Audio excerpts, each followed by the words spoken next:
Hello and welcome back. In today's video we will be discussing the four main ASX 200 and 300 tracking ETFs.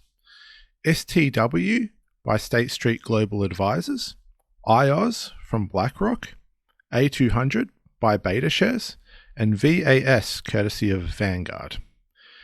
Given how similar they all are to one another in how they perform and the index that they track, I will be going over factors that they all share first of all, while pointing out the minute differences between all four of them. We'll discuss factors such as the composition of the ASX 200, the performance, dividends, the difference in fees between the aforementioned four ETFs, as well as even disclosing several platforms that you can purchase each of these ETFs on.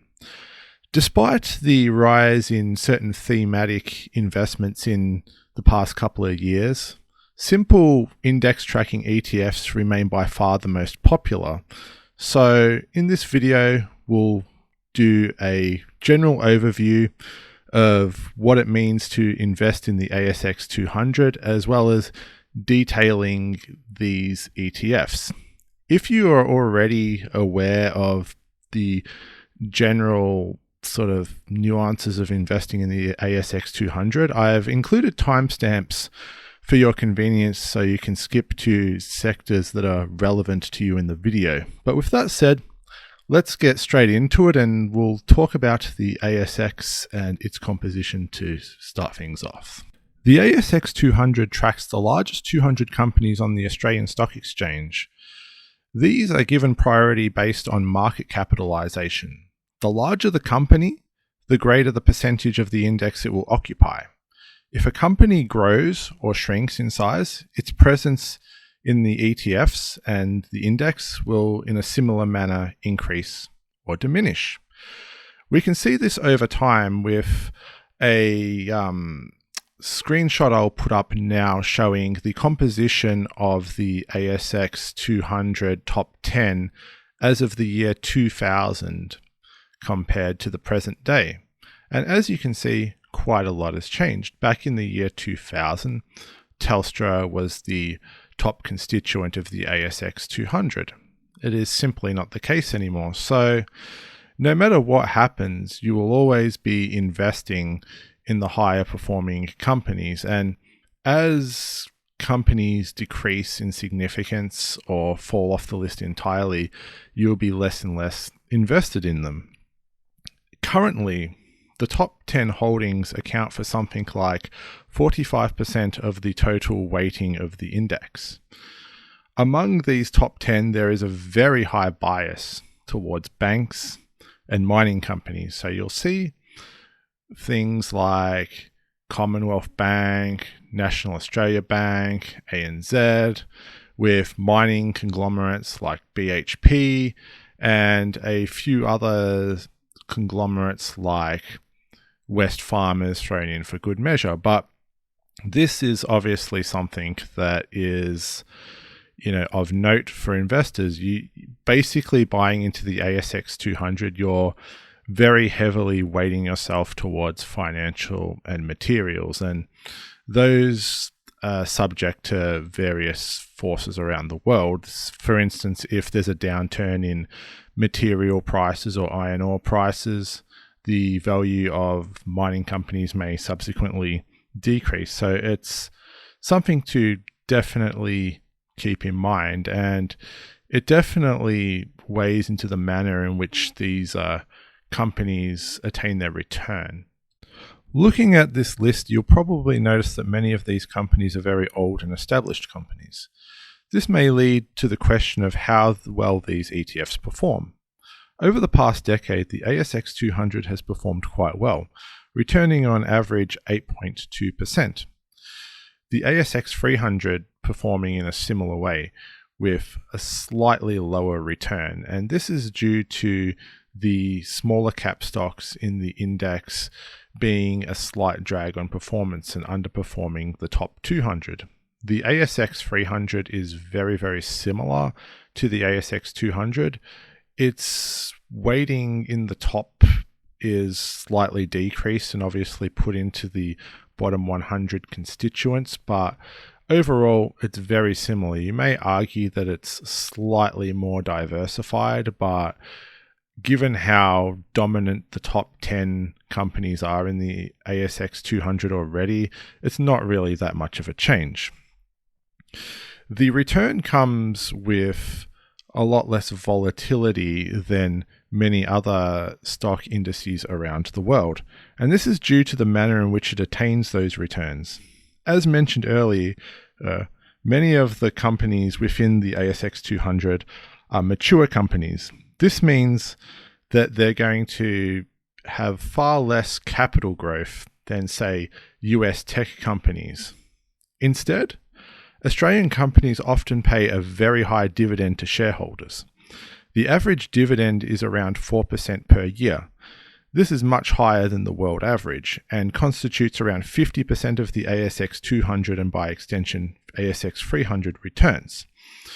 One can opt for dividend reinvestment plan, in which the dividends are reinvested back to buy more units of the ETF. And how you do that is normally you will sign up with the share registry of whichever ETF provider you're going through. It can be Computershare, it can be Linked Market Service, but you'll often receive a letter in the mail asking if you'd like to participate. And the dividends are normally paid quarterly for most of the ASX 200 and 300 ETFs. This is definitely something to consider for most investors. There are some investors that don't necessarily want to be paid a dividend because people want to, in many cases, defer paying tax and, if possible, would prefer to pay long-term capital gains tax rather than paying the tax at a marginal rate of their income. And that's what will happen. Whenever you get paid a dividend, you'll normally have to pay it at the same tax rate percentage that you are taxed at for your income. So this is definitely more orientated towards people that want sort of a steady stream of income. For people that are still accumulating, you may want to look towards US or other international based stocks. Fortunately, Australia has a fairly favourable taxation environment for dividends, utilising a system known as franking or imputation credits. This is a type of credit that is paid by corporations to their shareholders, along with their dividend payment. This credit is used to offset any tax that the company has already paid on the dividend. This helps eliminate double taxation on the dividend. The amount of franking credits differs anywhere from 0 to 100% of the tax that is required to be paid on the dividend. So each case, there'll generally be a franking percentage given, and it'll give you an indication of how much of the tax has already been paid by the company. It is possible to get 100% or a fully franked dividend, so something to keep in mind anyway, and it's a little something to help offset the amount of tax you have to pay and makes dividend investing somewhat more attractive. Now that we've discussed some of the common themes between all four of the ASX tracking ETFs, let us look at some of the key differences between the four major offerings. The first of which is STW, courtesy of State Street Global Advisors. And this was the first ASX tracking ETF to be launched in Australia, having its inception in August of 2001. This one currently has a management fee of 0.13%, and it tracks the S&P ASX 200 index. This, as mentioned earlier, was the original go-to ASX 200 ETF, but has somewhat fallen out of favor now, given that there are cheaper options. The next is the IOZ ASX 200 ETF, courtesy of Blackrock. And this one was launched in December of 2010 and has a management fee of 0.09%, which makes it significantly cheaper than the STW via State Street Global Advisors. Due to this reason, it has actually managed to gain near the same amount of assets under management as the STW offering, despite launching nearly a decade later. This is also notable as an ETF because it is the only ASX tracking ETF to be offered currently on CommSec Pocket, which is also a sort of point in its favor. And keep in mind that BlackRock is the world's largest investment company, and there is probably room to move downward on fees in the future. So if you're listening to this or watching this in the future and the fees have changed, it is very possible that this is the case. The next offering, and one that's really shot to prominence recently, is A200 by Betashares. And this currently is the cheapest of the ASX 200 funds with a 0.07% fee. And it was released in May of 2018, so it's still a very recent offering, but it has managed to gather over $1 billion in assets under management thus far, which is a testament to its popularity. And there's a little bit of a, I guess, nuance to this one. It doesn't track the S&P ASX 200 index. It tracks the Selective Australia 200 index, which is essentially the same, but it allows them to track the ASX 200 without having to, I guess, pay a licensing fee to S&P International, which is likely the reason why they can offer it cheaper. I'm not sure exactly what the fee differences would be between Selective and S&P, but it's worth considering. And last but definitely not least is Vanguard Australia Shares VAS, which is offered by Vanguard. And this is by far the biggest offering in terms of assets under management, with over $7 billion in assets under management so far. And it was launched in May of 2009. And it has a management fee of 0.1%, so it's quite cheap. And this is slightly different from the others in that it tracks the ASX 300, which, while very similar to the ASX 200, has the added change of having 100 small cap companies, which sort of added on to the existing 200. So a couple % of the allocation is taken from the ASX 200 and put into the smaller companies below it. It results in, I guess, some increased diversity, and it's not really that much different. For most intents and purposes, from a practical standpoint, it basically mirrors the performance of the ASX 200. But with that said, this is the go-to for many, many people. And why? Jack Bogle and Vanguard.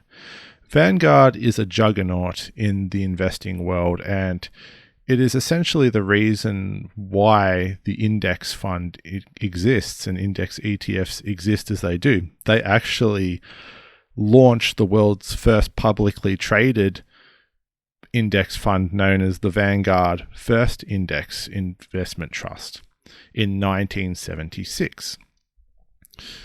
As a result, many people are flocking to it due to the name and, I guess, the regard that Vanguard is held in. And it's a regard that's held with very good reason. Jack Bogle was an absolute legend and was revered in the investing world. And as a result, Vanguard is very highly respected, and they do have very competitive offerings and a competitive price point, and they've got the scale as to where they can likely lower their prices in the future. So it's something to keep an eye on anyway. But with that said, now that you sort of have a bit of an idea of the differences between the four, I will go through a couple of options as to where to buy in terms of brokerage apps and services these aforementioned ETFs. There are a few options with regards to brokerage services and apps that one can opt for if you want to buy some of these ASX ETFs. The first of which is Self-Wealth, and this is more or less the go-to for many investors. It has the ability to trade all ASX ETFs and stocks, and US trading is optional on the platform. In addition, you get CHESS sponsorship, so you have that peace of mind there. And the trades are $9.50 a piece, so it is reasonably competitive from a price standpoint. The next offering is Superhero, and this is a very new addition to the brokerage platform lineup. This one does not offer CHESS sponsorship, which is, somewhat a point of contention for some people. It does use a type of custodian model, but it does offer brokerage-free trades or purchases rather for ETFs and $5 trades for any other stocks and for sales of ETFs. So it's something to keep in mind if you're looking for something on the cheaper side. There is another trading platform that has kind of come about recently, and this is orientated more towards the long-term investor who's dollar cost averaging regularly. You can set up an investment plan and more or less automate it. It's kind of like an evolved version of Raiz in a sense, in that it is built around continuous investing, and you can have a lot of options with regards to what you buy on there and how you set things up, and it looks very, very promising. It still has a small user base and assets under management, but it is growing very fast, and it does have CHESS sponsorship, so you do have that added peace of mind in case the platform does fail. You still have ownership of your shares and you can move them to another brokerage platform. Yet another offering is CommSec Pocket, and this is a popular one for people that are investing smaller amounts and perhaps coming from something like Raiz or Spaceship Voyager. This brokerage platform allows you to buy parcels of up to $1,000 worth of shares for the brokerage fee of $2, which is obviously quite an attractive fee. The only catch with this one is it offers only a limited amount of ETFs. So the only ASX 200 ETF you're able to buy on this platform is IOZ. And, that's not the end of the world. IOZ, as are all the ETFs mentioned in this video, are attractive prospects. It is, somewhat limiting if you do want to branch out later and buy other things, but it is CHESS sponsored. It is a cheap platform, and there's certainly nothing wrong with it at all. And to round things out, you obviously have your bank-backed platforms like regular CommSec, NabTrade, and various other options, and these are also viable too. They're generally a little bit more expensive than something like Self-Wealth or Superhero, but nevertheless, they will do the job and they are relatively trustworthy, so you don't have to worry about them collapsing. But those are just some ideas for avenues for which to purchase ETFs through if you're so inclined. Obviously, I haven't listed every single provider as I'm not familiar with all of them, and I don't really want to comment on things that I'm not fully familiar with, but it's a good starting point anyway, because the inevitable questions are, where do I buy these? Where do I buy these? So it's a starting point for anyone listening out there. But with that said, let's move on to my final thoughts. In practical terms, the differences between STW, IOZ, A200, and VAS are very minimal. They track essentially the same index, offer very similar performance, and for most intents and purposes do the same thing. The only real differences between them is availability and the minor differences in fees. If you're using CommSec Pocket, you will only have access to IOZ. If you're using Raiz Invest, you'll only have access to STW. For most other brokerage platforms offer all four, and in that case, you should opt for the cheapest one, which is right now the Betashares A200. With that said though, things can change. If you're listening to this a year or two from now, the fee structure may be different. Blackrock and Vanguard have enormous scope and scale, and they have the ability to really reduce fees if they so chose to, and if Betashares was becoming a bigger threat to their market share. So keep an eye out for that. And if one of them does sort of reduce fees in the future, take that into consideration. With that said, if you already have sizable holdings of one and you're thinking about transferring all those funds to another, you may want to just stop for a moment and consider how much you might pay in capital gains.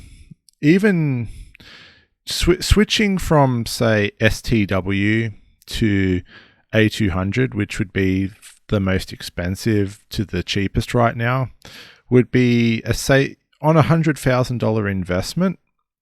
STW would cost you $130 a year, whereas A200 would cost $70 per year. And while that's obviously a saving, and anywhere we can save money is good, if it comes with thousands of dollars of capital gains tax, it may not be worth the transition, and it may be something to sort of bear in mind. So just keep obviously in consideration your individual circumstance and how much you're holding, but the general rule of thumb is opt to buy into the cheapest one you can. They basically all do the same thing. But with that said, that's about all I've got to say on this. If you found this video useful or informative, please feel free to drop it a like. It really does help me and help grow the channel. And let me know in the comments below what you thought of the video, and if you have any other suggestions for ETFs to cover or subjects to cover, I'd really like to hear it. Keep in mind, I do try and get content out as quickly as I can, but sometimes with work and life being what it is, it can sort of interfere. But I'm always up for hearing what you guys have to say, suggestions to improve, and all that other sort of things. I've done numerous other videos on various ETFs like NDQ, VDHG, and IVV, to name a few. So with that said, if you enjoyed this video, go take a look at some of the other videos on this channel, and my final closing words are, my name is Rich, and I will catch you guys in the next one.